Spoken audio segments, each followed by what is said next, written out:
오늘은 이 땅에 살면서도 하늘의 복을 누리는 방법 네 번째 시간.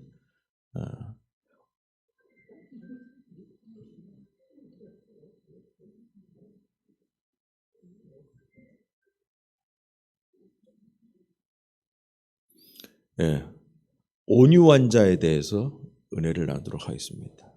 오늘은 온유한 자 하나만 합니다.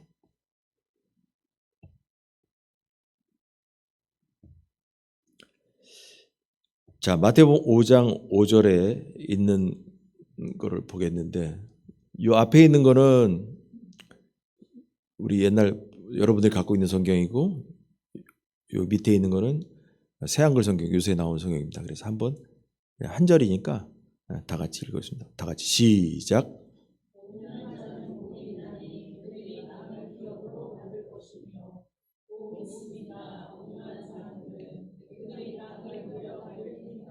예, 이게 이제 온유한 자에 대한 얘기 이제 짧게 이렇게 나온 건데, 오늘 온유한 자에 대한 의미를 통해서 은혜를 나누겠는데, 그 온유한 사람이 돼야 되는 거는 뭐 당연한 성도들이 가져야 될 성품이라고 할 수 있겠습니다. 그래서 천국 가서 온유한 자가 아니라 이 땅에 살면서 온유한 자가 돼야 됩니다. 그럼 천국 가서 온유한 자가 되는 것은 뭐 당연히, 글쎄요, 온유한 자가 되지 않고도 천국 가면 갑자기 변화받는지 어떤지는 모르겠지만, 우리의 성경상의 내용들을 보면서 항상 깨달아야 될 건 뭐냐, 이 땅에 살면서 가난한 자가 돼야 되고, 이 땅에 살면서 불쌍히 여기는 사람이 되고, 애통하는 자가 되고, 이 땅에 살면서 우리가 온유한 자가 돼서 천국에 들어가야 됩니다. 그런데 지금까지 저도 온유한 자에 대한 의미를 너무 좀 가볍게 생각하지 않았나. 설교 준비하면서 그런 반성을 좀 했습니다.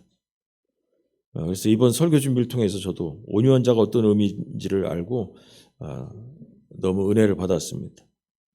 그저 온유한 사람은 한자말 그대로 온자가 뭐냐면 따뜻할 온자에다가 유자는 부드러울 유 해가지고 따뜻하고 부드러운 사람, 따뜻하고 부드러운 사람이 온유한 사람인가 이렇게 생각을 했는데, 그런데 이번에 오늘 말씀 준비를 이렇게 하면서 그 말하고 전혀 다른 얘기인 것을 알게 됐습니다. 전에는 제가 여러분들에게 이렇게 전했습니다. 온유한 사람이 되면 어딜 가도 환영받는 사람이 되겠다, 될 것이다. 적이 없으니까.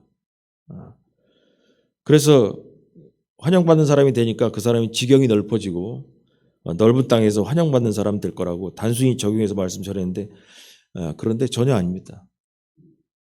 죄송스럽게 제가 무지해가지고 단순하게 얘기하지 않았나 반성하면서 오늘 이 말씀에 대한 의미를 한번 찾아보도록 하겠습니다.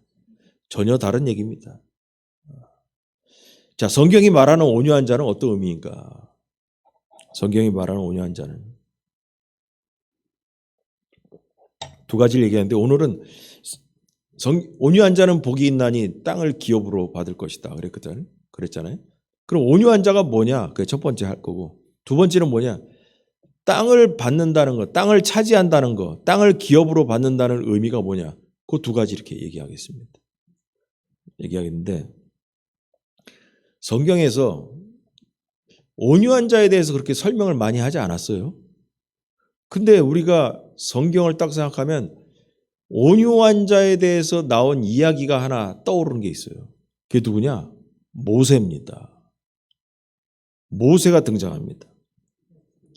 물론 예수님도 온유하신 분이지만 예수님 외에 성경은 모세가 가장 온유한 사람이라고 성경이 설명을 하고 있어요. 그런데 저는 솔직히 어려서부터 모세가 성경에 온유한 자라고 얘기했지만 이해가 좀 안 갔습니다. 마음에 좀 안 내켰거든요. 이해가 안 갔어요.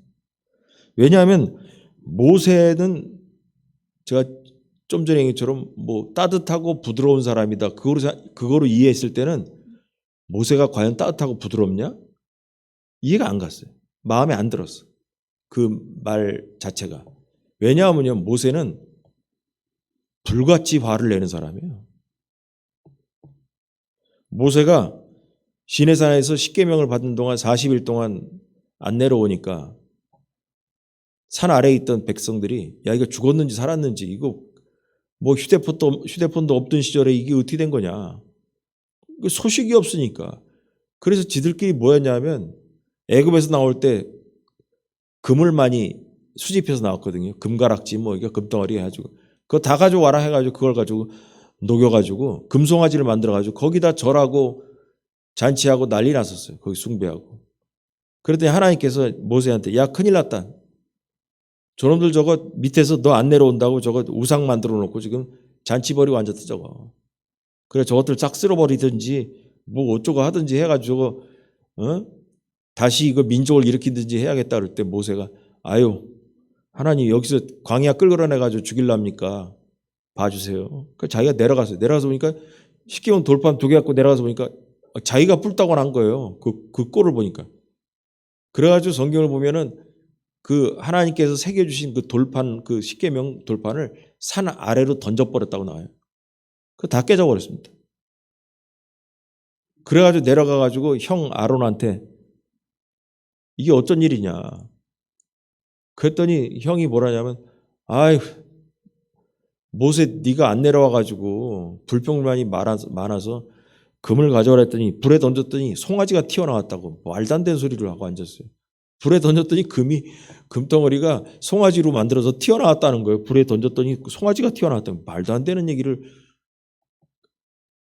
그거로 끝난 게 아니고 여러분 모세가 그날 있잖아요. 뿔 따고 나와가지고 어떻게 했냐면 레위 지파, 자기가 레위 지파거든요. 레위 지파 사람들을 불러낸 다음에 뭐라냐면 오늘 이웃들을 니네들이 보이는 이웃들을 다 죽여라. 걸르지 말고. 여러분 그래서 그 한 날에 3,000명이 죽었습니다. 그 죄의 대가로 모세가 레위 지파 주변에 있는 너의 이웃들을 따지지 말고 다 죽여라. 그래서 레위 지파가 그날 죽인 이스라엘 백성이 3,000명이 죽었다고 나옵니다. 여러분 이것을 생각할 때 단순히 모세가 온유한 사람이라고 우리가 말하는 한자말 그대로 따뜻하고 부드러운 사람이라고 얘기할 수 있을까? 저는 그게 납득이 안 갔어요. 근데 성경은 뭐라고 얘기하냐? 민수기 12장 3절 다 같이 시작.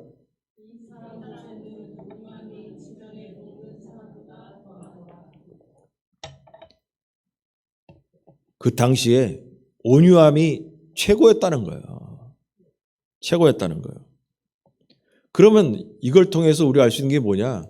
우리가 알고 있는 한자 말대로 따뜻하고 부드러운 사람이라는 것이 온유하다라는 뜻과 우리가 알고 있는 그 온유함과 성경이 말하는 온유함은 의미가 다르다라는 거죠.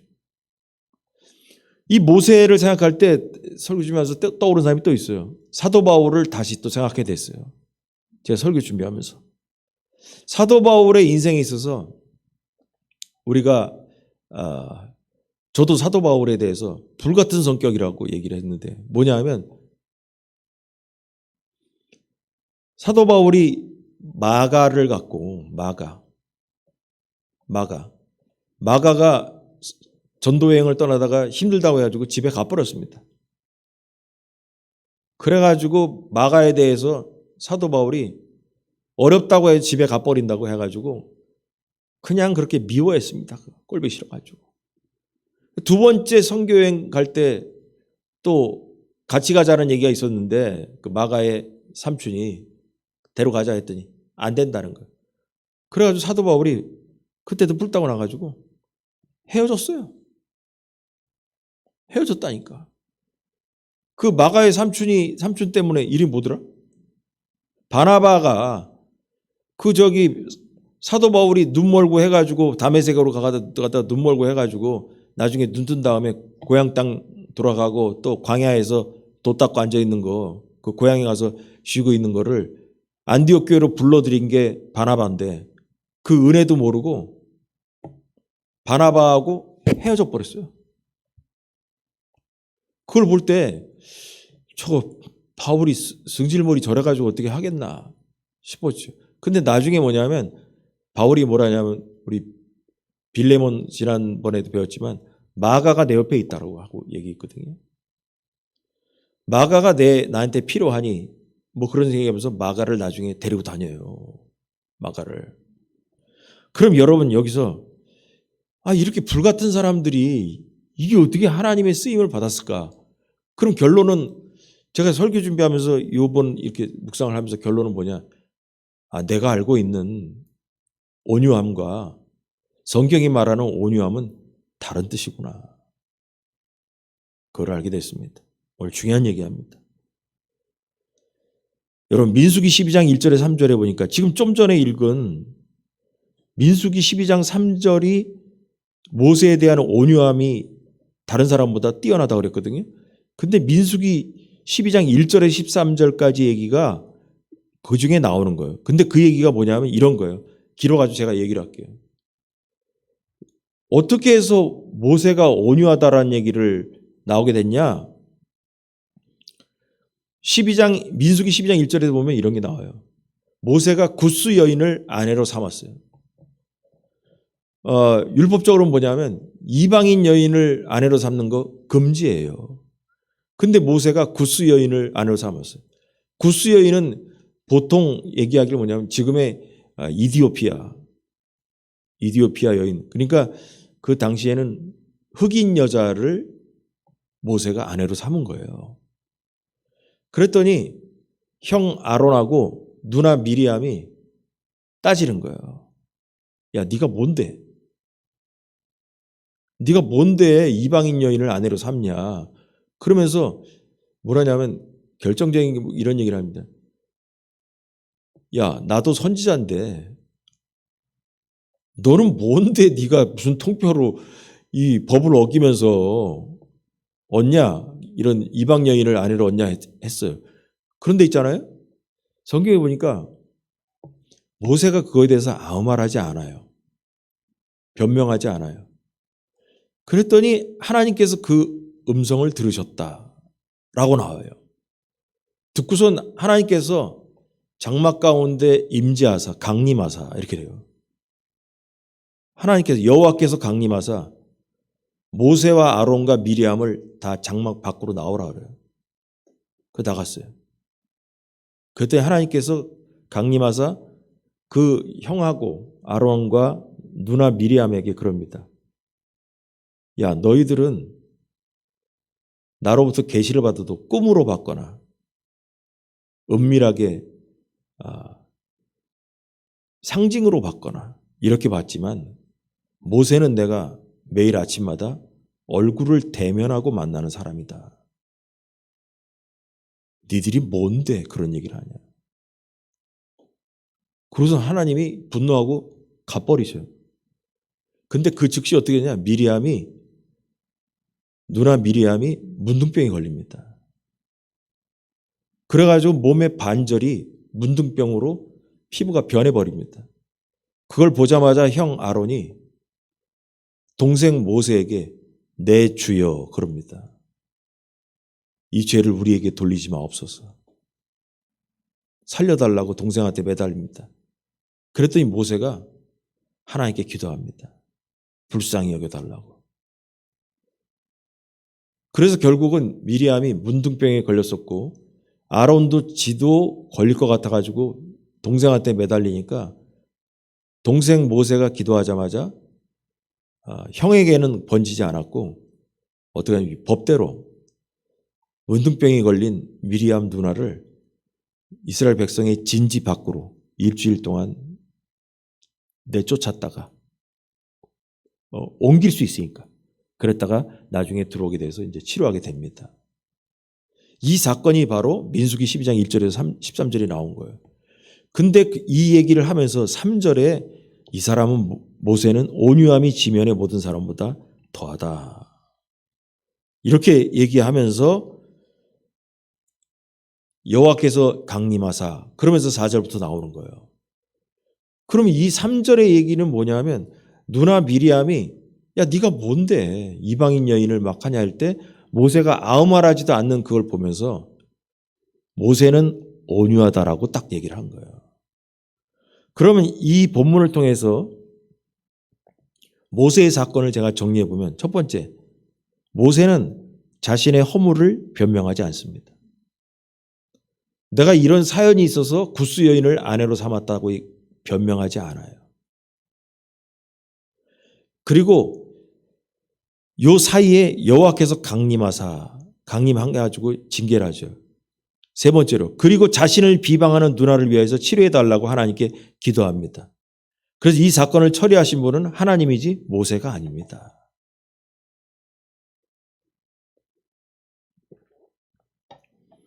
자, 그럼 결론은 뭔지 아세요? 여기서 성경이 말하는 온유함이라는 건 뭐냐?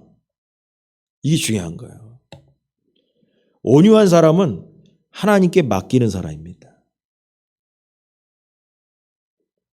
하나님께서 인생에 꼬인 문제를, 내 인생에 꼬인 문제를 해결해 달라고 의지하는 사람입니다. 자신이 세상을 바꾸려 하지 않고 하나님만이 세상의 주인심을 인정하고 묵묵히 조용한 사람. 예수님이 십자가에 매달려야 할 때 변명하지 않습니다. 아버지께 맡깁니다. 이 특징을 알게 됐어요. 모세는 신약의 구약에 나타난 예수 그리스도와 같은 사람이에요. 모세의 삶과 성품과 예수님의 성품을 비교해 보면 온유함이라는 게 무엇인가? 내가 억울해도 변명하지 않는 사람, 하나님께서 해결해 줄 걸로 믿고 의지하는 사람, 그 사람이 온유한 사람입니다. 그러자 하나님께서 등장하셔서 일을 하셨습니다. 자, 그래서 제가 이렇게 정리했어요. 온유하다는 것, 성경이 말하는 온유하다는 것. 온유하다는 것은 이렇게 하나님의 판단과 변호를 신뢰하여 적극적으로 자기 변호에 나서지 않는 것을 말합니다. 온유한 사람은 사람 앞에서 친절한 사람을 얘기하지 않는다. 이게 우리들의 그동안 생각이에요. 하나님 앞에서 겸손하고 낮은 자세를 취하는 사람을 말한다. 라는 것입니다. 이게 성경이 말하는 온유하다라는 거예요. 자, 그러면 그래 알았다. 그러면 성경이 말하는 온유함을 모세를 통해서 의미를 알았다. 그렇다면 우리 일상생활에 적용하면 어떡하냐? 여러분, 우리가 모세의 입장이 돼서 한번 생각해 보겠습니다. 우리가 모세의 입장이라면 누나가 와가지고 야, 네가 뭔데? 네가 뭔데 이방 여인을 아내로 삼아가지고 어쩌고저쩌고 이렇게 따질 때 모세 입장이라면 어떻게 생각하겠어요? 모세 입장이라면 그럴 거예요. 내가 매일 아침마다 하나님 만나가지고, 여러분 모세 입장에 대해 생각해 봤어요. 매일마다 성막에 들어가서 하나님을 만나요. 여러분, 하나님께서 바보가 아닌 이상 그 구스 여인에 대한 얘기를 하지 않았을 수가 없어. 하지 않았을 수가 없어. 그 내용에 대해서 성경이 안 나오지만 하나님께서 구스 여인을 얻은 것에 대해서 모세에게 분개를 하셨는지 안 했는지는 우리가 모르겠어요. 사연이 있다고 봐요. 사연이 있기 때문에 하나님께서 그 부분에서 지적을 했는지 어쩌는지는 하나님께서 알아서 하셨을 거예요. 근데 이거에 대해서 모세가 그렇게 욕을 먹어도 아무 말 하지 않아요. 그럼 모세 입장에서는 이거 누나가 나를 무시하는 건가? 내가 오죽 알아서 할 텐데 나를 무시하는 건가? 나보다 누나라고 나이 많다고 나를 무시하는 건가? 하나님이 나를 통해서 이스라엘 백성을 광야로 끌고 나오는 내가 지도자인데 이게 누나라고 나를 무시하는 거 아닌가? 이런 생각이 들었을 거예요. 내가 매일같이 하나님 만나가지고 음성으로 대하는데 문제가 있다면 하나님께서 나에게 지적을 하셨을 건데 형과 누나가 뭔데 나한테 이렇게 따지나? 사람들 앞에서 망신당하게. 그러나 모세는 아무 말 하지 않고 형과 누나가 하는 말을 듣습니다. 그런데 그 말을 하나님께서 들으셨다라고 성경에 나옵니다. 자, 이것을 우리에게 적용하면 이거예요. 여러분, 우리가 세상 살다 보면 억울한 일을 당해도 별말이 없으면 나를 무시하는 건가라는 생각이 들기도 합니다. 그리고 그리스도인이지만 따지고 싶기도 하고, 그리고 세상의 법은 뭐예요? 세상은 목소리 큰 사람이 이기는 거예요. 근데 성경의 법칙은 목소리 안 내는 사람이 이기는 거예요. 이게 온유함이라는 거예요. 그래서 우리도 목소리 큰 사람으로 이 세상을 살 때 살고 싶죠. 그래야 우리가 내 것을 찾아 먹을 수 있고, 나에게 이익이 생기는 것 같고, 무시당하지 않는 것 같고, 이런 생각이 들 수 있죠. 그러나 성경은 목소리 크다고 이기는 게 아니라 모세처럼 목소리 없어도 하나님만 의지하면 하나님께서 등장하셔서 일을 해결하시고 승리하게 하신다는 것을 우리에게 알려주신다라는 것입니다. 그래서 여러분, 우리가 적용하면 이제 우리가 이 땅에 살면서도 입이 근질거려도 하나님을 의지하기 바랍니다. 하나님께서 모세가 아무 말을 하지 않자 들으시고 강림하셨다라고 성경에 나옵니다. 직접 강림하사 정리하셨습니다. 하나님 앞에서 겸손히 인내하며 하나님의 간섭과 섭리에 내 인생을 맡기는 사람이 바로 온유한 사람이다라는 거예요. 자, 근데 성경에 보니까 또 온유함에 대한 거를 설명한 데가 있더라고요. 그게 어디냐? 시편 37편을 보겠는데요. 시편 37편이 누가 쓴 거냐면 다윗의 시라고 이렇게 가로치고 나와요. 그래서 알았어. 다윗이 온유한 사람이라는 걸 알았어요. 너무 은혜스러워서 준비하면서. 자, 제가 시간상 빨리 읽어볼게요. 많이 걸리면 안 되니까. 새로운 성경. 이 시편 37편이 왜 온유한 사람에 대한 설명이냐는 걸 알았냐면, 온유한 사람의 결론은 뭐예요? 땅을 차지하는 거잖아요. 땅을 차지하는 사람의 내용이 시편 30편에 나와. 그럼 땅을 차지하는 사람 누구냐? 온유하기 때문에 차지하는 거예요. 그럼 이걸 보면 뭔지를 알겠어. 자, 보겠습니다. 흥분하지 마십시오. 나쁜 짓 하는 사람들 때문에. 시샘하지 마십시오. 옳지 않은 짓 하는 사람들 때문에. 이게 누구예요? 모세로 얘기하면 아론과 미리암 누나예요. 그 아론과 미리암 때문에 모세는 뭐냐? 흥분하지도 않았고요. 시샘하지도 않았어요. 그들은 풀처럼 빨리 마르고 풀은 푸성기처럼, 옛날 성경에는 채소처럼 시들 것이니까요. 여호와를 의지하여 좋은 일을 하십시오. 모세는 변명하지 않고 하나님을 의지하는 거예요.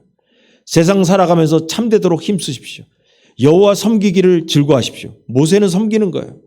그러면 여호와가 그대 마음의 요구를 받아주실 것입니다. 주실 것입니다. 강림하사 해결하시는 거예요. 여호와께 그대의 길을 맡기고 그분을 의지하십시오. 모세가 의지한 거예요. 그러면 여호와가 처리해 주실 것입니다. 하나님께서 강림하사 문둥병으로 해결해 버렸어요. 비처럼 그대의 공의가 나오고 그대의 정의가 한낮처럼 나올 것입니다. 내가 큰 소리 떠들어야 내가 내 변명이 되고 내 의가 드러나는 것이 아니라 조용히 있을 때 하나님이 등장하셔야 나의 의가, 정의가 나타난다는 거예요. 여호와 앞에서 침묵하고 그분을 기다리십시오. 모세잖아요. 흥분하지 마십시오. 길이 잘 열리는 사람들 때문에. 악인들은 잘 되는 것 같아. 잘 풀리는 것 같아. 그것 때문에 흥분하지 마라. 그것 때문에 승질내지 마라. 악한 일을 계획대로 해내는 사람들 때문에 흥분하지 말라는 거예요. 분노를 떨쳐버리고 노여움을 털어보십시오. 악인들이 잘 되는 것 때문에 승질내지 마라. 흥분하지 마십시오. 해로울 겁니다. 해로울 겁니다. 나쁜 짓 하는 사람들은 뿌리 뽑힐 것이지만 이게 바로 아론과 미리암이 뿌리 뽑히는 거예요. 여호와를 기다리는 사람들은 땅을 차지할 것이니까요. 여러분, 여기에 바로 다윗이 얘기하는 모든 얘기는 뭐냐? 온유한 사람이 바로 하나님을 기다리면 땅을 차지하게 된다는 거예요. 조금 지나면 악인은 보이지도 않을 겁니다. 그 있던 자리를 잘 살펴보아도 보이지 않을 겁니다. 겸손한 사람은 땅을 차지할 것입니다. 즐거워하며 평화를 넉넉히 누릴 것입니다. 할렐루야. 여러분, 여기서 우리가 알았어요. 시편이 말하는 땅을 차지하는 사람은 악인들의 행위를 보고 미리암이나 아론의 행위를 보고 흥분하지 않는 사람이에요. 악인들이 잘 되는 것을 보고 샘을 내지도 않아요. 오로지 여호와만 의지하고 침묵하는 사람이에요. 분노하지 않아요. 그때 하나님께서 강림하사 어떻게 돼버리냐? 뿌리 뽑아버립니다.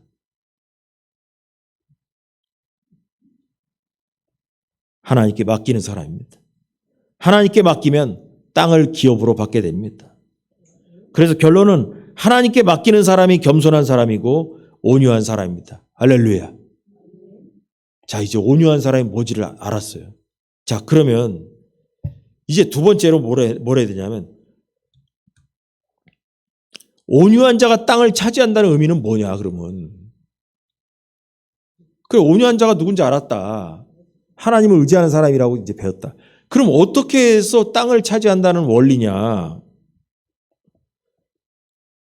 여러분, 성경적으로도 우리 일상생활도 뭐냐면, 땅도 사람이 차지하는 게 아니라 하나님이 주셔야 됩니다. 하나님이 허락하셔야 됩니다.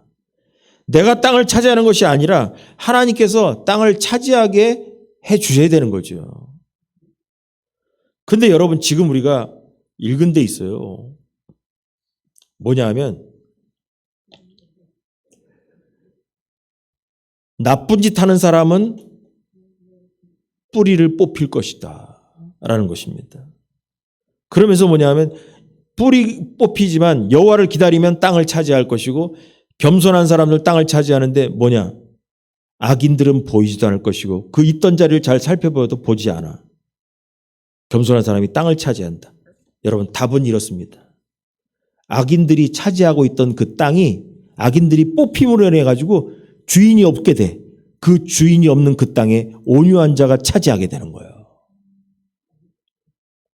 땅을 뺏어버리는 거예요.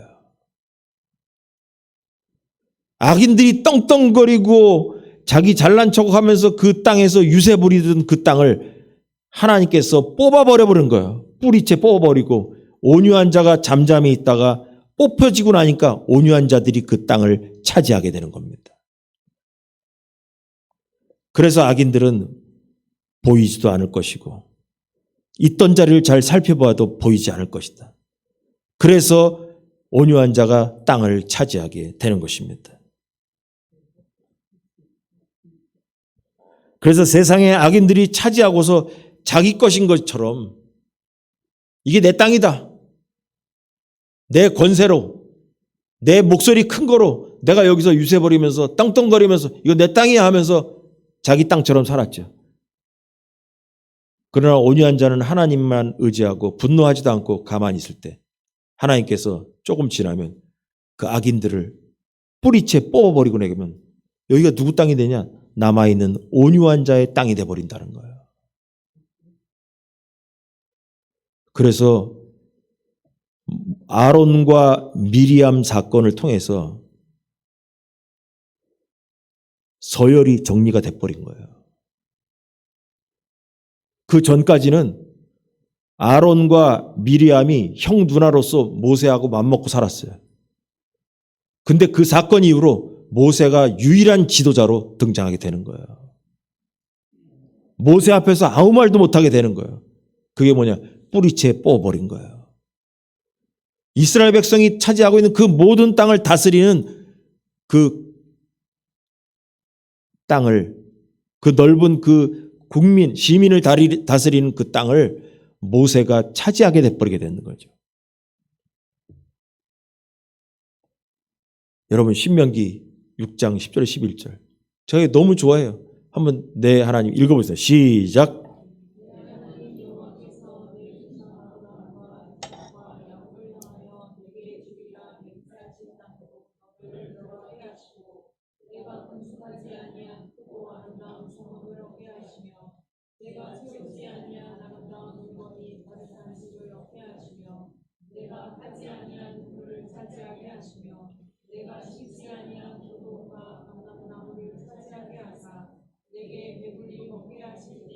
아멘.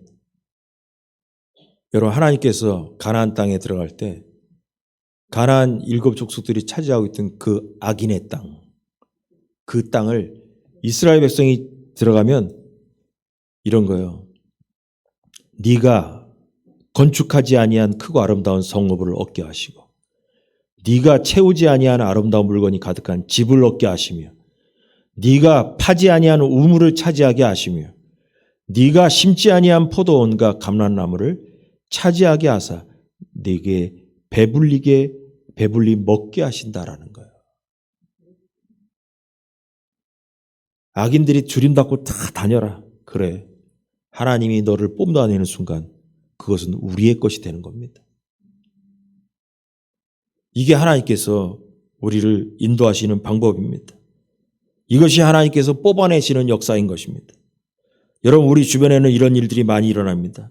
여러분 중에 하나님으로부터 뽑히는 사람이 되지 않길 바랍니다. 뽑히면 땅을 잃어버리는 것입니다. 하나님께서 뽑아버리면 우리 논과 밭이 뽑히는 게 아니에요. 우리의 인생 가운데 나를 뽑아내면 어떻게 되냐? 하나님으로부터 뽑아내면 권위가 떨어집니다.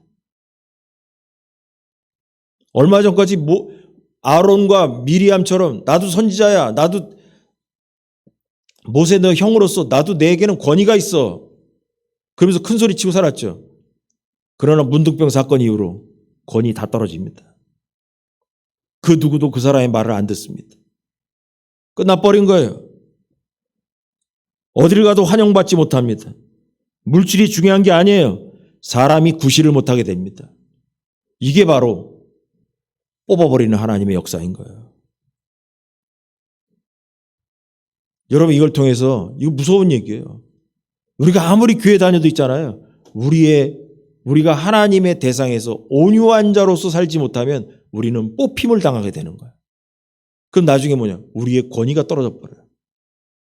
아론과 미리암을 묵상해 봤어요. 뭐가 바뀌었나?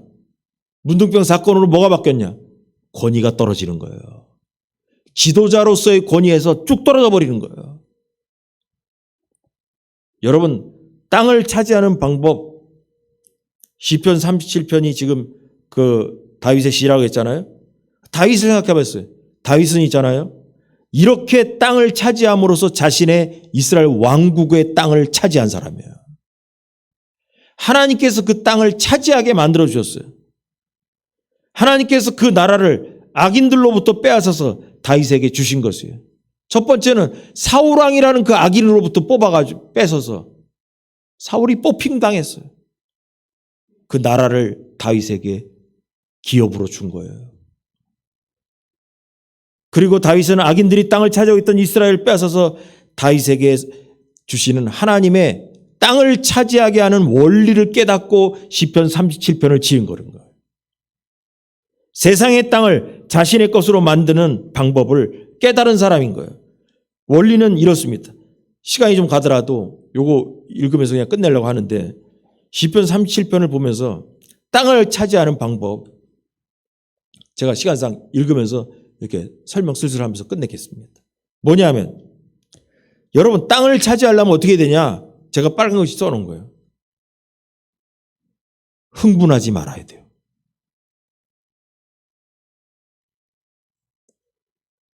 나쁜 짓 하는 사람 때문에 흥분하지도 말고 샘을 내지도 말아요. 그래, 너 잘 나간다. 그래. 주님이 알아서 하겠지. 그래, 내가 볼 때 너 악인인데 네 잘 풀린 것 같은데 그래, 하나님이 알아서 하겠지. 흥분하지 말라는 거예요. 그들은 풀처럼 빨리 마르고 푸른 푸성기처럼 시들 것이니까. 그 다음에 뭐냐? 여호와를 의지하여 좋은 일을 하십시오. 여호와를 의지해야 땅을 차지합니다. 세상을 살아가면서 참되도록 힘써야 됩니다.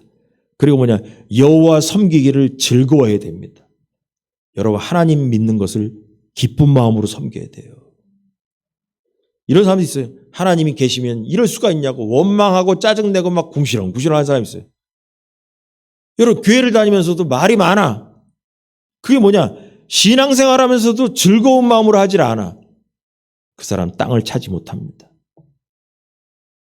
뽑힘 당합니다. 여호와를 섬기기를 즐거워하십시오. 그러면 여호와가 그대 마음의 요구를 받아주실 것입니다. 그리고 또 땅을 차지하는 여호와께 그대의 길을 맡기고 그분을 의지하십시오. 우리의 길을 맡겨야 돼. 맡겨야 돼. 모세가 마냥 짜증나가지고 아이 누나가 뭔데 나한테 이래라 저래. 형이 뭔데 나한테 이래라. 그게 아니야. 여호와께 모세의 길을 맡겼더니 하나님이 해결해 주셨다는 거예요. 그러면 여호와가 처리해 주실 것입니다. 비처럼 그대의 공의가 나오고 그대의 정의가 한낮처럼 나올 것입니다. 그래서 여호와 앞에서 침묵하고 그분을 기다리십시오. 하나님이 등장하실 때까지 기다리기 바랍니다. 여러분 이게 땅을 차지하는 방법이에요. 흥분하지 마십시오. 길이 잘 열리는 사람 때문에 악한 일을 계획대로 해내는 사람들 때문에 분노를 떨쳐버리고 노여움을 털어버리십시오. 흥분하지 마십시오. 나쁜 짓 하는 사람들은 뿌리 뽑힐 것이지만 여호와를 기다리는 사람들은 땅을 차지할 것입니다. 조금 지나면 악인들은 보이지 않을 것입니다. 그 있던 자리를 잘 살펴보아도 보이지 않을 것입니다. 겸손한 사람들은 땅을 차지할 것입니다. 이제 원리들이 막 나오기 시작하는 거예요. 그리고 즐거워하며 평화를 넉넉히 누릴 것입니다. 악인이 의인을 해치려고 계획하고 이 의인이 누구예요? 온유한 사람. 형 아론과 미리암이 온유한 모세를 해치려고 계획하고 그를 향해 이를 갑니다. 그러나 주님이 그를 보고 웃으십니다. 그의 날이 닥칠 것을 내다보셨으니까요. 악인들이 칼을 빼고 활을 당겨 불쌍하고 가난한 사람을 해치려 합니다. 그래서 이 불쌍하고 가난한 사람도 바로 온유한 사람입니다. 곧 올곧게 사는 사람들을 죽이려 합니다. 그들의 칼이 자기 심장에 들어가고 그들의 활이 부러질 것입니다. 의인이 가진 적은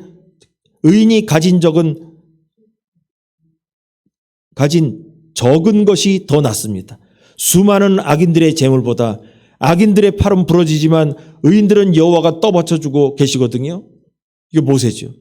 여호와는 흠없는 사람들의 한평생을 인정하셔서 그들이 물려받을 땅을 길이길이 차지하게 해주십니다. 길이길이 자손들까지 갑니다.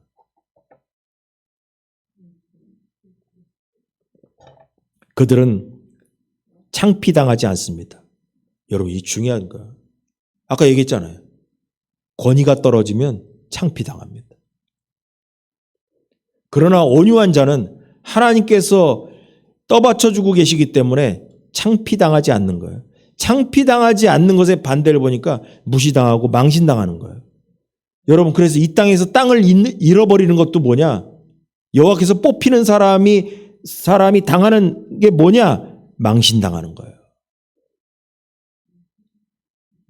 흉년에도 좋지 않은 때도 배불리 먹습니다. 악인들은 망하고 여호와의 원수들은 들판의 꽃처럼 사라질 것입니다. 연기처럼 사라질 것입니다. 악인은 꾸고도 갚지 못하지만 의인은 너그러이 베풉니다. 여호와가 복을 내리신 사람은 땅을 차지하지만 여호와가 저주하신 사람들은 뿌리 뽑힐 것입니다. 여호와가 어떤 사람의 발걸음을 굳게 하신다면 그 사람의 길이 여호와의 마음에 들기 때문입니다. 그가 넘어져도 내동댕이 쳐진 것은 아닙니다. 여호와가 손으로 떠받쳐 주시니까요. 그럼 이걸 통해 뭘 할 수 있냐? 온유한 자는 넘어지기도 하고 내동댕이 쳐지기도 할 때가 있다라는 거죠. 그러나 여호와가 떠받쳐 주신다는 거예요. 나도 한때는 젊었으나 다윗이 얘기하는 거예요. 지금은 늙었습니다. 그런데 나는 본 적이 없습니다. 의인이 버림받은 것을 그의 후손이 그의 자손이 먹을 것을 구걸하는 것도 본 적이 없다는 거예요. 그게 누구냐? 온유한 자가. 의인의 자손이 땅에서 걸식하는 걸 보지 못하였도다. 이게 옛날 성경 얘기거든요. 이 온유한 자의 자손이 바로 먹을 것을 구걸하는 것을 본 적이 없다라는 거예요. 다윗이. 의인은 종일 너그러이 꾸어주고 그의 후손은 복이 됩니다. 나쁜 일에서도 돌아서고 좋은 일을 하십시오. 그러면 길이길이 살 것입니다. 길이길이 땅을 차지할 것이라는 거예요. 여호와의 정의를 사랑하셔서 여호와께 한결같은 사람들을 버리지 않으십니다. 그들은 길이길이 지키시지만 악인의 후손은 끊어집니다. 여러분, 이거 중요합니다. 가문의 영성이 나옵니다. 가문도 끊어질 수 있다라는 거예요. 의인들은 땅을 차지하고 그 땅에서 언제까지나 살 것입니다. 여기에서 의인들은 땅을 차지한다, 땅을 기업으로 받는다는 거죠. 그럼 이 의인은 바로 누구냐? 신약으로 얘기하면 온유한 자들인 거예요. 의인은 입으로 지혜를 널리 알리고 혀로 정의를 말합니다. 그의 하나님의 가르침이 의인의 마음에 있어서 그의 발걸음이 흔들리지 않습니다. 악인은 의인을 지켜보다가 목숨을 앗으려 합니다. 악인들이 그 짓해요. 죽이려고 하죠. 그래서 복은 뭐냐? 살리는 것이지 죽이는 게 아니라고 얘기하는 거예요. 여호와는 의인을 악인의 손에 넘겨주지 않으시고 불의하다는 판단을 받게 하지 않으십니다. 여호와를 간절히 기다리며 여호와의 길을 따르십시오. 그러면 여호와가 그대를 높여 땅을 차지하게 해줄 것입니다. 여호와를 기다려야 돼요. 여호와의 길을 가는 사람, 그 사람이 땅을 기업으로 받는 거예요. 악인들이 뿌리 뽑히는 것을 그대가 보고 즐기는 날이 올 겁니다. 내가 보았습니다. 악인이 난폭하게 구는 것을 그 설쳐대는 것이 본고장에 자란 무성한 나무 같았습니다. 지나가면서 보니 그가 보이지 않았습니다. 뽑혀서. 그를 찾았는데 만나지 못했습니다. 자, 이게 37가지 중에서 제가 조금만 이렇게 자른 거예요. 그래서 37절을, 이 37편을 보면서 다윗은 하나님께서 땅을 차지하게 해주는 원리를 깨달았어. 그래서 이 원리를 보니까 모세에게는 온유함이 나왔고, 모세는 온유함이 있고, 다윗은 땅을 차지함이 있어. 근데 신약의 예수님 뭐냐? 온유한 자가 땅을 차지하게 되리라고요. 그걸 딱 엮어서 그 마태복음 5장에 나와 있는 그 땅을 차지한다라는 온유한 자, 그 한 절만은 너무 부족해서 구약을 찾아보니까 구약의 온유한 자는 모세고 구약의 땅을 차지한 사람은 다윗이라는 거죠. 이걸 통해 답을 아는 거예요. 하나님을 의지하는 자가 온유한 자예요. 그리고 뭐냐? 하나님께서 우리에게 땅을 차지하게 하는 방법은 뭐냐? 하나님을 의지하는 사람을, 해코지하는 사람을 하나님께서 뿌리채 뽑아낼 때 그 주인 없는 그 땅에 온유한 자가 그 자리를 차지하고 들어간다는 거예요. 여러분, 결론은 그래서 악인들을 하나님께서 뽑아내시기 때문에 온유한 자가 땅을 차지하게 된다라는 것입니다. 여러분, 이 원리를 알고 신앙생활 잘 하시기 바랍니다. 농사 땅을 차지하는 거, 이게 중요한 게 아니에요. 성경이 그 얘기를 하는 거예요. 성경은 뭐냐? 복 있는 사람은 땅을 많이, 부동산이 많다, 이렇게 얘기한 게 성경에 없어. 복 있는 사람이 땅을 차지하는 건 뭐냐? 악인들이 차지하고 있던 그 모든 것을 온유한 자가 거기에 주인이 된다는 거예요. 기도하겠습니다. 제가 기도하고 마치도록 하겠습니다.